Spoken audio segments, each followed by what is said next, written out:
तो मुसलमानों ने खोज की, आज इसको बदल दिया। सारी चीजें हमारी लाई भी वजूद में है। हम चाहें तो आज भी हम दुनिया को मुट्ठी में कर सकते।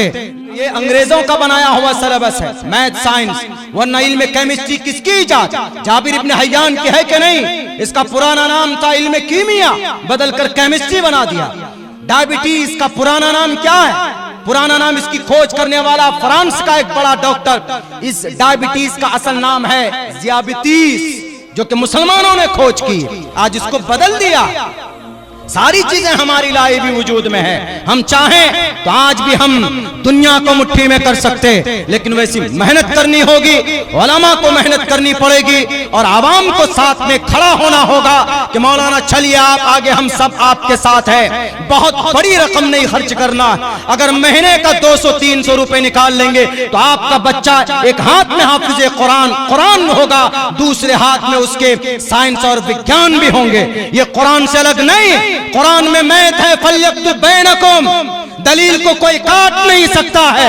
कुरान में साइंस है, वअल्लमा आदमल अस्मा कुल्लहा, साइंस है, वयख्लुकु मा ला तालमून, ये साइंस है। तिब्यानन लिकुल्लि शै, ये साइंस है।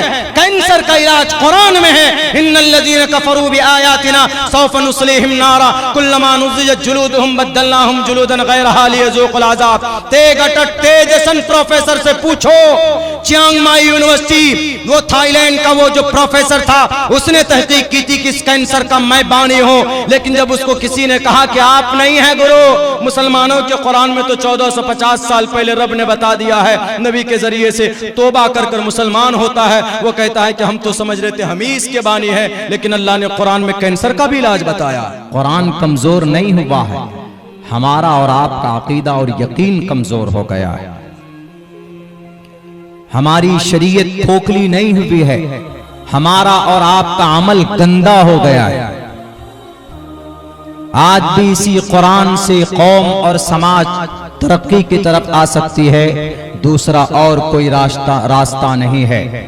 हमारे उलमा जो चीख चीख कर बोलते हैं तो उसका मकसद यही है कि लौट आओ कुरान की तरफ, लौट आओ शरीयत की तरफ। मोदी योगी जी तो बाद में, पहले तो हम बेअमल होते। उत्तर प्रदेश के 23,500 हजार मदरसों के ऊपर पाबंदी लगाने के लिए किसने पिटीशन दाखिल की हाई कोर्ट में? 5-5 याचिकाएं दाखिल की गई। उत्तर प्रदेश में 23,500 मदरसे, जिनमें 17,000 बच्चे पढ़ते, 17 लाख बच्चे पढ़ते, उन मदरसों को बंद कराने के लिए NCPCR के ऊपर कार्रवाई नहीं हुई थी, बल्कि हाई कोर्ट में 5 लोगों ने याचिका दाखिल की थी, यानी दरखास्त, और उन्होंने पिटीशन दायर किया था कि मदरसा एक्ट को बंद होना चाहिए। आपको ताज्जुब होना चाहिए कि उनमें से 5 में से 4 आदमी वो हैं जो मुसलमान थे, एक ही हिंदू था उसमें से। इस उम्मत को नुकसान इस कौम के लोगों ने पहुंचाया, हमने और आपने पहुंचाया। वक्फ बिल के ऊपर मैं तफसील से बात करूंगा आखिर में, अभी सिर्फ एक आपको टेलर दिखा रहा हूं। वक्फ की प्रॉपर्टी पर mister Modi ji, mister prime minister, नया कानून लाए। क्यों, किस वजह से? इसलिए कि हमने और आपने रास्ता दिया। 4.5 लाख एकड़ जमीन वक्फ की प्रॉपर्टी है भारत में, वक्फ के अंदर रजिस्टर्ड है, और 9.5 लाख वक्फ की प्रॉपर्टी इन इंटायर इंडिया। पूरी दुनिया के अंदर इतना बड़ा बोर्ड नहीं है जो मुसलमानों की, भारत के अंदर मुस्लिम वक्फ बोर्ड है। गवर्नमेंट के एतबार से मिनिस्ट्री फाइनेंस, ये आर्मी, उसके बाद रेलवे, तीसरे नंबर पर मुसलमानों की सबसे बड़ी जो प्रॉपर्टी के एतबार से कोई संगठन है तो वो औकाफ है, वक्फ बोर्ड है। 9.5 लाख एकड़ जमीन, इनकी आमदनी अगर आती ना तो आज हमारे मदरसों को चलाने के लिए चंदा नहीं करना पड़ता। इनकी आमदनी का सही इस्तेमाल होता तो हमारे अइम्मा किराम को 10,000 रुपए तनख्वाह देने में हमारी अम्मी नहीं मरती। वक्फ बोर्ड के प्लेटफॉर्म से इनको तनख्वाहें दी जाती। आज जो हम अपने बच्चियों को डॉक्टर अगर बनाना चाहें तो हमारे पास यूनिवर्सिटी नहीं है। अगर वक्फ बोर्ड वाले चाहते तो हमारे पास यूनिवर्सिटी होती। अगर वक्फ बोर्ड वाले चाहते यूपीएससी में कोचिंग कराने के लिए हमारे पास कोचिंग सेंटर होता। अगर वक्फ बोर्ड वाले चाहते तो इसकी आमदनी से नीट में बैठने के लिए 2 साल तक बच्चों को तैयारी करानी पड़ती, हमारे पास कोचिंग सेंटर होता। आज हम लंगड़े और लूले नहीं होते। सीमांचल वाला सैलाब की जद में आकर गरीबी की जिंदगी नहीं गुजारता। अगर वक्फ की प्रॉपर्टी का सही इस्तेमाल होता, अब्दुल्ला सालिम कसम खाकर भी ये बात कहेगा तो हानिस नहीं हो सकता। भारत के एक मुसलमानों को 1-1 लाख रुपए महीने के अंदर इनकम दिया जा सकता था अगर वक्फ की प्रॉपर्टी का उसके इनकम का सही इस्तेमाल होता तो। लेकिन नहीं, लूटा किसने? हमारे और आपके लोगों ने लूटा। किसने वक्फ बोर्ड को किसने खोखला किया? जो चेयरमैन बने बैठे हैं, जिनको ओहदा दिया गया कि लीजिए वक्फ बोर्ड आपके हवाले है। तो जरा पूछो, महाराष्ट्र के अंदर 1990 से लेकर सन 2002 तक 11,000 करोड़ रुपए की वक्फ की प्रॉपर्टी बेची गई। किस बाप ने इजाजत दी? वक्फ की प्रॉपर्टी को बेचना जायज नहीं, न मुतवल्ली के लिए जायज था, न चेयरमैन के लिए जायज था, न किसी सदर के लिए जायज था। लेकिन फिर भी शरीयत को बालाए ताक रखकर उन जमीनों को बेचा। इसीलिए अल्लाह तबारक व तआला ने मिस्टर मोदी को मुसल्लत किया कि बहुत खाया, बहुत करप्शन किया, बहुत लूटा। अब लो, अब कानून बनेगा। इसीलिए अब भी वक्त है, ये बिल रोका जा सकता है। कहां पर? राज्यसभा में रोका जा सकता है। बाकी हमारे उलमा जो मेहनत कर रहे हैं, हमारी तंजीमें काबिल तारीफ है, अल्लाह इनकी मेहनत को कामयाब करे। लेकिन this is very simple to stop that bill, that ordinance. बहुत आसान है। राज्यसभा में मिस्टर राहुल गांधी की अक्सरियत है, राज्यसभा में 142-45 मेंबर है और मिस्टर मोदी की 102। तो राज्यसभा में ये चाहें, जिनको हम सेक्युलर मानते हैं, अगर ये खड़े हो जाएंगे कि नहीं ये मुसलमानों के ताल्लुक से है, मुसलमानों का पर्सनल मैटर है, हम इसको कभी पास नहीं हो देंगे, तो ये वक्फ के ऊपर ये बिल आ नहीं सकता, पास नहीं हो सकता। बहरकैफ ज़िम्नन बात आई, हमारा अमल गंदा होता है, वरना हमारा कुरान अल्हम्दुलिल्लाह उसी आन बान शान के साथ महफूज है। हमें एक बात बताई गई, बानियान मदरसा यहाँ पर मौजूद हैं और असातिज़ाए मदरसा यहाँ पर भी मौजूद हैं। अल्लाह ने बड़ी बड़ी बीमारियों का, अभी हमसे कहा गया कि हमारे गांव में जिना के बहुत वारदात होते, हमारे नौजवान बच्चे जिना करते, तो कैसे बचें जिना से? हमारा कुरान उसका रास्ता बताता, हमारी शरीयत अल्लाह के नबी अलैहिस्सलाम की हदीस तो खोल खोल कर बयान करती। उसी ताल्लुक से एक मंत्र भी मैंने पढ़ा, यथा वायुं समाश्रिते सर्वजीवन्ते जंतव तथा ग्रस्तामा वर्तते इतारा शरामा, मनुस्मृति का मंत्र है। तफसील इसकी क्या है, हदीस पेश करता हूं, तफसील आपको समझ में आ जाएगी। अल्लाह के नबी फरमाते हैं, अगर जिना से कौम को, समाज को, नौजवानों को बचाना हो, जैसे आजकल हमारी जो नई जनरेशन, नए बच्चे हैं, ये जिना जैसी मुहलिक बीमारी के रास्ते पर चले जाते, मोबाइल नंबर एक्सचेंज करते हैं, व्हाट्सएप के ऊपर में चैटिंग होती है, उसके बाद फिर नाजायज संबंध तक मामला जाता है, उसके बाद डुप्लीकेट डायलॉग फेंक मारते हैं कि हम तुम्हारे से मोहब्बत करते हैं, तुम हमारी ज़िंदगी हो, उल्टी सीधी बातें करते हैं। रूठ जाए तो बहलाने फुसलाने के लिए, मोहतरमा आप खुश, आप नाराज मत हो, तुम कहो तो मैं चांद पर चढ़कर तारे तोड़ कर लाऊं। वो गधा इतना बुज़दिल है कि वो रात को 12 बजे घर के छत पर नहीं चढ़ सकता। लेकिन ये जिना, ये हवस है ना, इसको मुकम्मल करने के लिए इस तरह के डायलॉग बाजी करते हैं। दिस इज बाजारू लैंग्वेज, डोंट माइंड, बाजारू लैंग्वेज, यही चलता है ना, यही सब चलता हमारे नौजवानों के दिलो दिमाग में। इसीलिए अल्लाह के नबी फरमाते, या माशर शबाब, ए नौजवानों की जमात, यथा वायुम, ए नौजवानों, या माशर शबाब मन इस्तता मिनकुमुल बाअता, तुम्हारे अंदर ताकत है, तुम्हारे अंदर बैंक बैलेंस है, फिजिकल तुम अपनी वहलिया को खुश कर सकते हो, घर दे सकते हो, नान नफका अदा कर सकते हो, फल्यतज़व्वज, you have to get marriage, शादी करो। फोन पे रिश्ता मत बनाओ, व्हाट्सएप पे चैटिंग मत करो, शादी करो। शादी करने से क्या होगा? फ़इन्नहु अग़ज़्ज़ु लिलबसर, तुम्हारी आंख की हिफाजत होगी, व अहसनु लिलफ़रज, तुम जिना से बच जाओगे, तुम्हारे शर्मगाह की हिफाजत होगी। और जो नौजवान, अल्लाह के नबी ये भी फरमाते हैं कि जिसमें ये ताकत नहीं है, पैसा नहीं है, गरीब है, बहुत गरीब है कि कोई बेटी नहीं देता उसको, अब करेगा क्या? अल्लाह ने तो डिजायर रखा है उसके अंदर, जिनसी ख्वाहिश तो है, शहवत तो है, अल्लाह ने रखी है उसके अंदर में ये ताकत, हर किसी के अंदर। इसलिए जो लोग ब्रह्मचारी बनते हैं ना, वो फेक है, फेक। कोई ब्रह्मचारी नहीं बन सकता। अल्लाह ने ये ताकत रखी है, ये बड़ी मुजाहदे के बाद ये चीज खत्म होती है, खत्म नहीं होती है, बल्कि उसको दबाया जा सकता है। किससे कैसे बचे? पास पैसा नहीं है, गरीब है, घर नहीं है, शादी करेंगे, बीवी को कहां रखेंगे, क्या खिलाएंगे?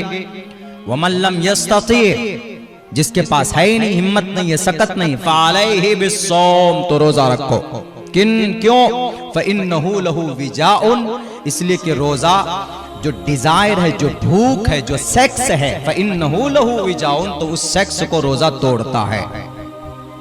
सेक्स को कम करने के लिए कोई टैबलेट नहीं है, सेक्स को बढ़ाने के लिए टैबलेट है, कम करने के लिए कोई टैबलेट नहीं। पूछो दुनिया वालों से कि दुनिया वालों, हम सेक्स को कम करना चाहते हैं, डॉक्टर, MBBS, MD डॉक्टर, कोई टैबलेट बता दो। दुनिया का कोई हकीम, कोई डॉक्टर, कोई MBBS, कोई MD, कोई MD मेडिसिन नहीं बता सकता आपको कि सेक्स को कम करने के लिए ये टैबलेट ले लीजिए। कम करने के लिए नहीं, बढ़ाने के लिए तो है, कम करने के लिए नहीं है। लेकिन हमारे नबी पाक अलैहिस्सलातु वस्सलाम 1458 साल पहले प्रॉफेट मोहम्मद अलैहिस्सलाम ने भी इस बीमारी का इलाज बताया है। इससे पता चलता है कि हमारे नबी तबीब भी थे, हमारे नबी MBBS डॉक्टर भी थे, हमारे नबी MD डॉक्टर थे। दुनिया के अंदर बुराई और बीमारियों का इलाज भी आपने अपने तरीके से किया है। और आप अलैहिस्सलाम ने कहा कि तुम्हारे पास पैसा नहीं है, तुम्हारे पास दौलत नहीं, तुम बीवी को रख नहीं सकते, उसके अखराजात पूरे नहीं कर सकते, लेकिन तुम्हारे अंदर शहवानी ताकत है, तो क्या करेगा जवान? तो तुमको जिना से भी बचना है, बीवी भी नहीं है पास, तो एक काम करो, फ़अलैहि बिस्सौम, तुम कसरत से रोजा रखोगे तो वो ताकत जो सेक्स की ताकत है, जो शहवत है, अल्लाह उस ताकत को कम कर देगा रोजा रखने की वजह से। अल्लाह के नबी अलैहिस्सलातु वस्सलाम का पैगाम। इसलिए मेरे नौजवानों, अगर आपके अंदर ज्यादा शौक है तो आप किसी की बेटी के ऊपर उसकी इज्जत पर हाथ डालने से पहले, उसको मोबाइल के जरिए बहलाने फुसलाने से पहले, नाजायज संबंध बनाने से पहले, अगर आप समाज की किसी बच्ची को पसंद करते हो तो जायज तरीके पर और फिर सिस्टम में जाकर अपने माँ बाप से बात करो, उससे रिश्ता करो, निकाह करो, तो इंशाअल्लाह तबारक व तआला समाज तरक्की भी करेगा और फिर आपकी जिंदगी के अंदर बरकत भी होगी। वरना ये डुप्लीकेट डायलॉग मारते फिरोगे ना कि तुम हमारी जिंदगी हो, तुम्हारे लिए चांद पर आसमान पर चढ़ जाऊंगा, तारे तोड़ कर लाऊंगा, तो कभी तुम कामयाब नहीं हो सकते, कभी भी तुम अपनी जिंदगी में नापाक तरीके पर कामयाब नहीं हो सकते। मेरे हिंदू भाइयों की किताब में भी है, यथा वायुं समाश्रिते सर्व जीवन्ते जंतवः, यथा वायुं, ए नौजवानों, शादी इस तरह जरूरी है, just as a air for necessary for the life, जैसे हवा इंसान की जिंदगी के लिए जरूरी है, ऐसे ही शादी इंसान की पवित्र जिंदगी के लिए, पवित्र पाक जिंदगी के लिए, दैट इज वेरी कंपल्सरी, उसके लिए जरूरी। Having a happy married life in the form of wife, बीवी से ही खुशहाल जिंदगी आ सकती है, तुम्हारी गर्लफ्रेंड से नहीं। बॉयफ्रेंड गर्लफ्रेंड खत्म करो इन सब नाजायज तरीकों को, नाजायज ताल्लुकात को। नौजवानों, अल्लाह ने इसलिए नहीं जवानी दी। दिल खैराबादी साहब ने अभी एक कहा था ना, अबू जहल का खात्मा करने वाला, 2 बच्चे थे, कितनी उम्र थी हमारे और आपकी तरह, एक की उम्र 13 साल, एक की उम्र 14 साल की थी। इस उम्मत के फिरौन का खात्मा किया, अब्दुल्ला इब्न मसूद कोई बूढ़े नहीं थे, 16 साल की उम्र में तफसीर के इमाम बन गए थे। वो अब्दुल्ला इब्न मसूद, मुफस्सिरीन जहां कुरान करीम की किसी तफसीर के मामले में अटक जाए तो अब्दुल्ला इब्न मसूद की रिवायत आ जाए तो फौरन वहीं पर सबका कलम रुक जाता है। 16 साल की उम्र में तफसीर के इमाम बन गए थे। इमाम मालिक 16 साल की उम्र में मदीनतुल मुनव्वरा के जस्टिस ऑफ इस्लाम बन गए थे, काज़ी इस्लाम बन गए थे। इसलिए अपनी जवानी को सही काम में लगाओ, अपनी जवानी को पाक रखो, अपनी जवानी को मोबाइल के जरिए तबाह मत करो, बर्बाद मत करो। सबसे ज्यादा इस वक्त जो मेहनत करनी है हमारी नस्ल को, वो तालीम पर मेहनत करनी। आप तालीम हासिल कीजिए, इंशाअल्लाह तबारक व तआला आपके मुकाबले में दूसरी कोई कौम खड़ी नहीं हो सकती। वक्त कम है, ज्यादा वक्त चाहिए तफसील से बात करने के लिए, लेकिन इतना कहूंगा, अरे जो काम 2000 साल तक गुलामी की हो और पिछले 76 साल में ही इतनी ताकत आ गई उस कौम में कि सबको गुलाम बना लिया, कुछ तो बात होगी। तो बात ये थी कि उसने अपने बच्चों को पढ़ाया। उसके बच्चे आज शादी नहीं करेंगे चलेगा, खपाची गाड़ी में नहीं बैठेंगे तो भी चलेगा, आईफोन, वीवो, ओप्पो मोबाइल नहीं रखेंगे तो भी चलेगा, लेकिन न पढ़ें नहीं चलेगा। उनका बच्चा पढ़ता है। आप कहेंगे कि मौलाना क्या पढ़ूं? आप कुरान पढ़िए, हाफिज बनिए और मैथ भी पढ़िए, साइंस भी पढ़िए, केमिस्ट्री भी पढ़िए। मैथ कुरान से निकला, साइंस कुरान से निकला, सोशल साइंस कुरान से निकला, केमिस्ट्री इस्लामिक प्लेटफॉर्म से निकला, कुरान से अलग नहीं है। 1842 में इसको साजिश के तहत अलग किया गया। 1842 में हमारे कुरान से निकाला गया। जदीद साइंस की बुनियाद कुरान करीम की आयत को देख देख कर अल्बर्ट आइंस्टाइन ने रखी। अल्बर्ट आइंस्टाइन ने अपने अब्बा के घर से नहीं लाया था। जदीद साइंस के जो फार्मूले थे, जदीद साइंस क्या कहती? जमीन भी घूमती, सूरज भी घूमता है, सैयारे अपने अपने मदारात में घूमते हैं, जदीद साइंस का यही कहना। लेकिन इससे पहले क्या अकीदा था? इससे पहले कदीम साइंस का अकीदा यह था कि जमीन अपनी जगह पर है, सिर्फ सूरज घूमता है। अल्बर्ट आइंस्टाइन जो जदीद साइंस का बानी है, 1915 में मरा, इस दुनिया से गया। जब उसने ये कॉन्सेप्ट लोगों के सामने पेश की कि अल्बर्ट आइंस्टाइन ने कहा कि सारी चीजें, वीनस, प्लैनेट, जुपिटर, सूर्य, मंगल, चंद्रमा, सारी चीजें अपने अपने मदारात में घूमते हैं। तो पूछने वाले ने पूछा कि तुमने ये कॉन्सेप्ट कहां से लाया? तो अल्बर्ट आइंस्टाइन ने कहा कि मुसलमानों के कुरान में है, हुवल्लज़ी खलक़ल लैला वन्नहारा वश्शम्स वल्क़मर कुल्लुन फ़ी फ़लकिन यस्बहून, कि सारी चीजें, सूरज, सितारे, चांद, सारे सैयारे अपने अपने मदारात पर घूमते हैं। जदीद साइंस की बुनियाद जिस आधार पर रखी गई है, वह आधार कुरान करीम में 1450 साल पहले रब ने बयान फरमा दिया। इसीलिए कबीला खातिर होने की जरूरत नहीं। यहूदी ताकतवर बने आपके कुरान के मैथोलॉजी को, आपके कुरान के मेथड को अपना कर, और आज जलील रुस्वा आप हुए कुरान को छोड़कर। यहूदी ताकतवर बने नबी की सुन्नत को अपना कर, और आप नबी की सुन्नत को छोड़कर जानवरों की तरह कटने लगे और गाजर मूली की तरह आपको काटा जा रहा। यहूदी कामयाब हुए नबी के फरमान अल मुस्लिम का जसदिन वाहिदिन, इत्तिहाद के पैगाम को माना, कामयाब हुए, पूरी दुनिया को अपनी मुट्ठी में किया।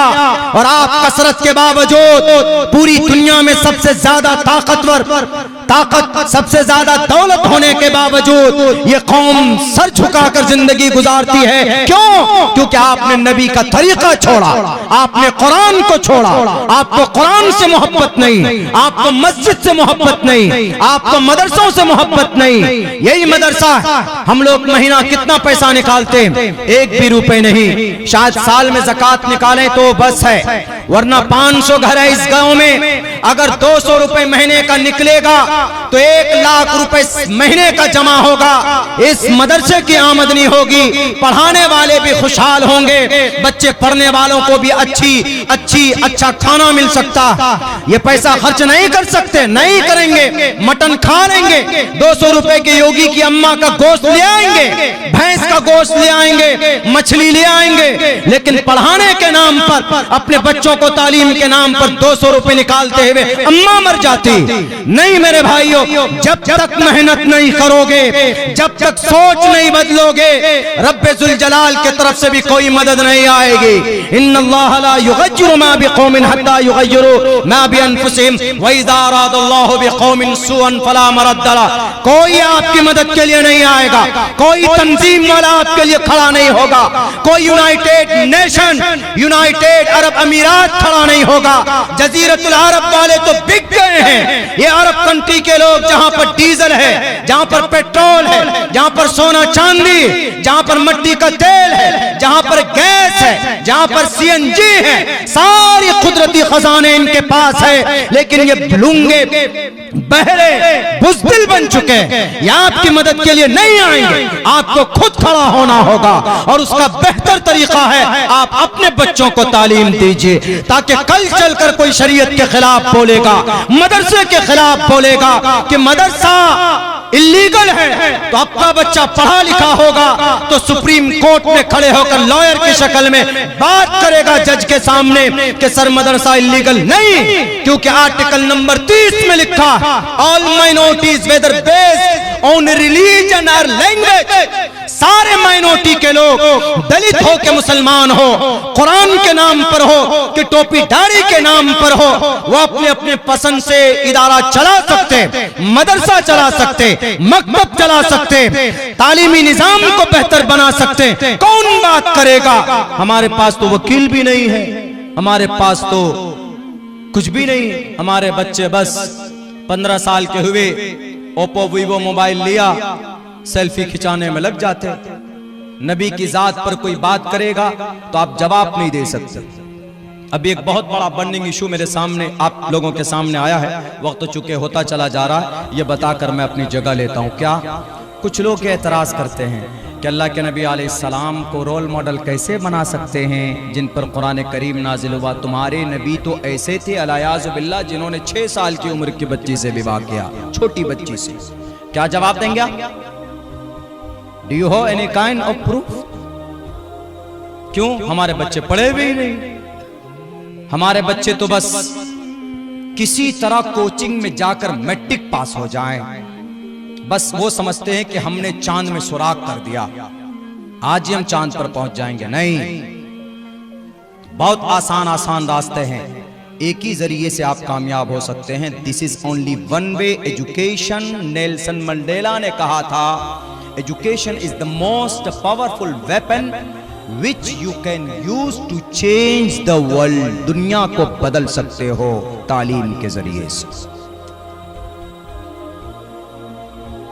एतराज किया, 6 साल की उम्र में मोहम्मद अलैहिस्सलाम ने अम्मा आयशा से विवाह किया और 9 साल की उम्र में बीवी बनाकर लेकर आए। क्या जवाब देंगे आप? आप पढ़े लिखे नहीं, आप संस्कृत नहीं जानते, आप अंग्रेजी नहीं जानते, आप हिंदी नहीं जानते, बहुत मुश्किल है। सोशल मीडिया, खेसारी लाल का गाना सुनने में आप आगे रहते, सलमान खान की पिक्चर सेव करने में आप आगे रहते। आपको तालीम के मैदान में आना होगा। ये चीज तालीम से रिलेटेड है। आप पढ़े लिखे होंगे तो किसी भी अफवाह को, किसी भी गलत कॉन्सेप्ट को आप फेस टू फेस बात कर सकते हैं। आप कह सकते हैं कि हमारे नबी ने 9 साल और 6 साल की उम्र में आपने विवाह किया, 9 साल की उम्र में आपने रुखसती की अम्मा आयशा से, यह गलत नहीं था। आप पढ़ेंगे तो आपको पता चलेगा कि उस जमाने में 1450 साल पहले उस वक्त की आबो हवा कुछ ऐसी थी कि 9 साल की उम्र में बच्चियां बालिगा हो जाया करती थी। ये शरीयत के खिलाफ नहीं है। जब बालिग है तो शादी करना आसान, नहीं माने और जाए।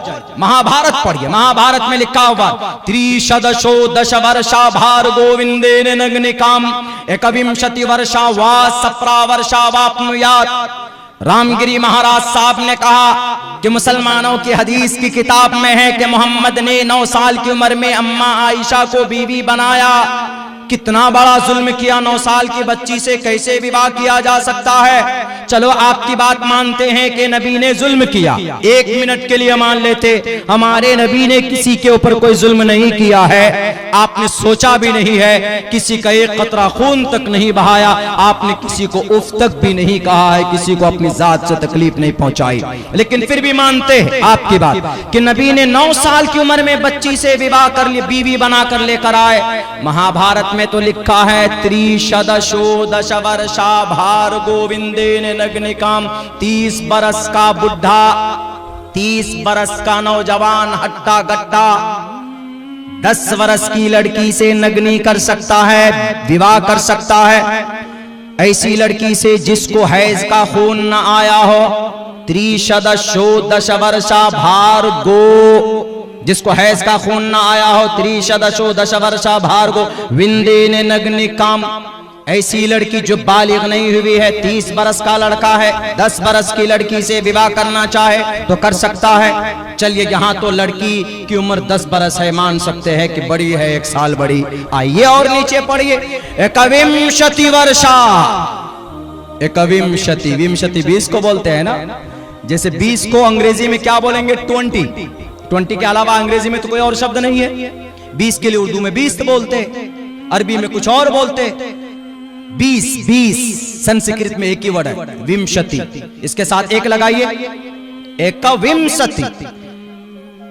एका द्वे त्रीणि चत्वारि पंचावति षट् सप्त अष्ट नव दश एकादश 11 द्वेदश 12 त्रयोदश 13 चतुर्दश 14 पंचादश 15 षोडश 16 सप्तादश 17 अष्टोदश 18 नवदश 19 विंशति 20, एकविंशति, द्वेविंशति, त्रयोविंशति, चले जाइए 100 तक, इसी तरह करते करते। एकविंशति वर्षा वा सप्रा वर्षा वाप्नुयात्, 21 बरस का कोई लड़का, जवान लड़का, सप्रा 7 बरस की छोटी लड़की से भी विवाह कर सकता है। हमारे नबी ने तो 9 साल की उम्र में की, महाभारत में तो 7 ही साल में कह रहा कि पकड़ लाओ, बीवी बना के ले आओ। अब क्या कहेंगे रामगिरी महाराज साहब। महाभारत में चर्चे का विषय नहीं बनना चाहिए। हमारे नबी ने किसी को कोई तकलीफ नहीं दी है। नबी पाक अलैहिस्सलाम ने तो जीने का सलीका बताया, नबी पाक अलैहिस्सलाम ने तो तरीका बताया है इंसानों को, तुम्हें समाज में मुआशरे में कैसे रहना है। लेकिन मेरे भाइयों, बस हमारे ही लोगों की गलती की वजह से, हमारे ही बदअमली की वजह से लोगों को मौके मिल जाते हैं। जैसे कि अभी मैंने आप लोगों के सामने 2 उदाहरण पेश किया। एक तो उत्तर प्रदेश का मदरसा, 23,500 मदारिस थे, क्या जरूरत थी, 4-5 लोग गए हाई कोर्ट, सन 2022 से जा रहे हैं वो लोग हाई कोर्ट में, बार बार दरखास्त दे रहे हैं, बार दे रहे हैं, मदरसा एक्ट बंद करो, मदरसा एक्ट बंद करो। उनमें से उनके एप्लीकेशन को क्लेम किया गया, मिलाया गया तो देखा गया कि 4 मुसलमान है, 1 ही हिंदू है, और 4 मुसलमान में से एक मदरसे का मोहतमिम है। सहारनपुर जिले का कम बखत ना लाए, अल्लाह उसको समझ दे दे। कौन है बंद करने वाला मदरसों को? हमारे लोग। 17.5 लाख बच्चे पढ़ते, 560 मदरसों को सिर्फ आप फंड देते हो उत्तर प्रदेश के गवर्नमेंट साहब। सरकारी मदरसे 550 सिर्फ, बाकी सारे मदरसे, टोटल मदरसे तो कौम के लोग ही चला रहे हैं ना। इसीलिए आपको मेहनत करने की जरूरत है। 3 बातों पर अमल कीजिए, मैं अक्सर जगह पर बताता हूं। पहले नंबर पर तालीम, दूसरे नंबर पर कुछ कारोबार कीजिए, तिजारत, खुसूसन नौजवान जिनके पास 50,000 आता है, या तो शराब पीकर धुत रहते हैं, या तो बड़े बड़े मोबाइल खरीद लेते हैं, किस्तों में EMI में खरीद लेते हैं, आजकल नया बवाल ये। इसीलिए पैसा अगर आप 100 रुपए महीने एक दिन में खर्च करते हैं तो 200 रुपए कम से कम कमाने की कोशिश करो, तभी आप तरक्की कर सकेंगे। तिजारत अल्लाह के नबी ने 15 साल की उम्र से 40 साल की उम्र तक मोहम्मद रसूलुल्लाह ने तिजारत की थी, नबूवत मिलने से पहले। इसीलिए आप अलैहिस्सलाम स्ट्रॉन्ग थे, दुनियावी बाजार से वाकिफ थे। आप अलैहिस्सलाम सिर्फ नमाज बताने के लिए नहीं आए थे, सिर्फ कुरान की आयत सिखाने के लिए नहीं आए थे, दुनिया के हर एक एक मामला तिबियानन लिकुल्ली शै कुरान कहता है। गाइडर, रहबर, रहनुमा जब गैर नबी की सीरत को अपना कर दुनिया में कामयाब हो सकता है तो आप तो फिर भी नबी के उम्मती हैं। आप उस पर चलकर आप क्यों नहीं कामयाब हो सकते? आप जरूर कामयाब हो सकते। तालीम पर मेहनत करने की जरूरत है। आप सबसे पहले अपने बच्चों को मकतब भेजिए, मदरसा भेजिए। उसके बाद आपका बच्चा अगर हाफिज कुरान बन जाता है, अगर आपका बच्चा आप चाहते हैं हाफिज कुरान ना बनाए लेकिन अकीदा सिखा दें, नमाज हराम हलाल सिखा दें जो जरूरी है, फिर आप चाहते हैं कि भाई मैं अपने बच्चों को डॉक्टर बनाऊंगा, टीचर बनाऊंगा, MBBS MD डॉक्टर बनाऊंगा, वैज्ञानिक बनाऊंगा, तो ये भी शरीयत इस्लाम के खिलाफ नहीं है। बना सकते हैं आप अपने बच्चों को, कोई हरज नहीं। लेकिन बुनियादी तालीम इस्लामिक तालीम होनी चाहिए, तरबियत होनी चाहिए। इसीलिए कि पंडित दयानंद सरस्वती जी भी ने कहा था कि मातरमान पितरमान चार्यावान पुरुषो वैदा प्रशस्ता धार्मिकी विदिति यस्ससामास्मगमहा, कि भाई माँ की तरबियत का फरीजा बनता है पहले। हमारे माओ के कोख से आज कासिम नानोतवी क्यों नहीं पैदा होता? हमारे माँ के कोख से शाह वलीउल्लाह मुहद्दिस देहलवी क्यों नहीं जन्म लेता? हमारे माँ के कोख से हुसैन अहमद मदनी क्यों नहीं पैदा होता? क्योंकि माओ ने अपना रोल मॉडल कटरीना कैफ को बना के रखा हुआ। माँ ने रोल मॉडल अम्मा आयशा को नहीं बनाया।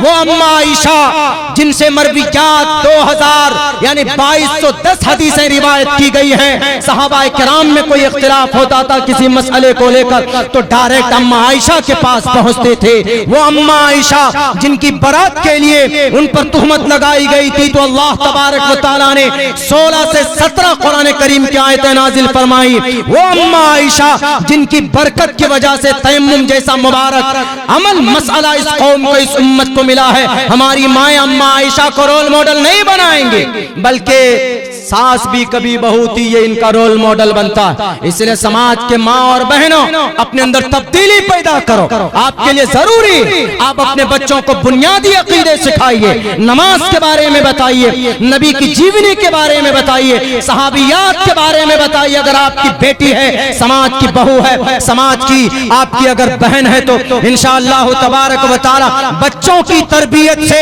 यहूदी आज इस मकाम पर पहुंचा कि 5 लाख आर्मी उसके पास है। यहूदी के नौजवान मरने मिटने के लिए तैयार होते और हमारा नौजवान इतना बुज़दिल है कि अगर कोई कानून आता है तो हम हक बात करने के लिए डरते हैं कि मौलाना अब्दुल्ला हाथ में हथकड़ी लग जाएगी। आप वो कौम है जिसकी शरीयत ने हक बोलने की परमिशन दी है। बादशाह कोई भी हो, बादशाह जालिम हो के जाबिर हो, हक बात कह देना सबसे बड़ा जिहाद है। कलिमतु हक़्क़िन इंद सुल्तानिन जाइरिन, रवाहु तिर्मिज़ी के अंदर ये रिवायत मौजूद है। और आपकी शरीयत और आपका संविधान भी आपसे कहता है कि हक बात बोलो। मिस्टर मोदी हो, मिस्टर योगी हो, जॉर्ज बुश हो, ट्रंप हो, दुनिया का कोई भी जालिम होगा तो उसको जालिम है तो जालिम कहेंगे, हक बात बताएंगे। ये हमारे नबी का तरीका रहा है। ये जब ही हो सकता है जब आप दीनदार होगे, जब आपके अंदर नबी की सुन्नत होगी, कुरान से मोहब्बत होगी, तभी हो सकता है, वरना बुज़दिली आपके अंदर से कभी जा नहीं सकती, डरपोक होकर रह जाओगे। मेरे नौजवानों, ये 3 काम करना है। अपने बच्चों को तालीम दीजिए, जो बच्चे हमारे छोटे हैं उनको तालीम दीजिए, जरूर दीजिए। आप कहेंगे कि मौलाना हम अपने बच्चे को हाफिज भी बनाएं और फिर स्कूल में भी पढ़ाएं, कोई जरूरी नहीं। आपका मदरसा है, सिलेबस तैयार कीजिए, नहीं आता है राब्ता कीजिए, इंशाअल्लाह बताऊंगा। 8 साल का सिलेबस रखिए और तय कीजिए कि जो बच्चा नर्सरी में दाखिला होगा वही बच्चा नूरानी कायदा में भी उसका दाखिला होगा वहीं पे। वो बच्चा नर्सरी से लेकर अगर मैट्रिक तक की तालीम हासिल करता है, 8 साल का सिलेबस रखे, शॉर्ट कीजिए। 4-5 सब्जेक्ट जो जरूरी है, मैथ है, साइंस है, केमिस्ट्री वगैरह वगैरह है, अंग्रेजी है, हिंदी है, इनमें से 2 ही 3 सब्जेक्ट ज्यादा हार्ड है। अगर आप शॉर्ट करेंगे तो बहुत आसानी के साथ, यानी मैट्रिक तक, नर्सरी से लेकर मैट्रिक, जिस साल बच्चे की मैट्रिक की तालीम होगी, मैट्रिक का सर्टिफिकेट मिलेगा, उसी दिन उस बच्चे के सर पर दस्तार की भी फजीलत बांधी जानी चाहिए। और एक मदरसे के अंदर में हो सकता है ऐसा निजाम बनाए तब हम लोग थोड़ी आराम से काम लेते। ये अंग्रेजों का बनाया हुआ सिलेबस है, मैथ साइंस, वरना इल्म केमिस्ट्री किसकी इजाद?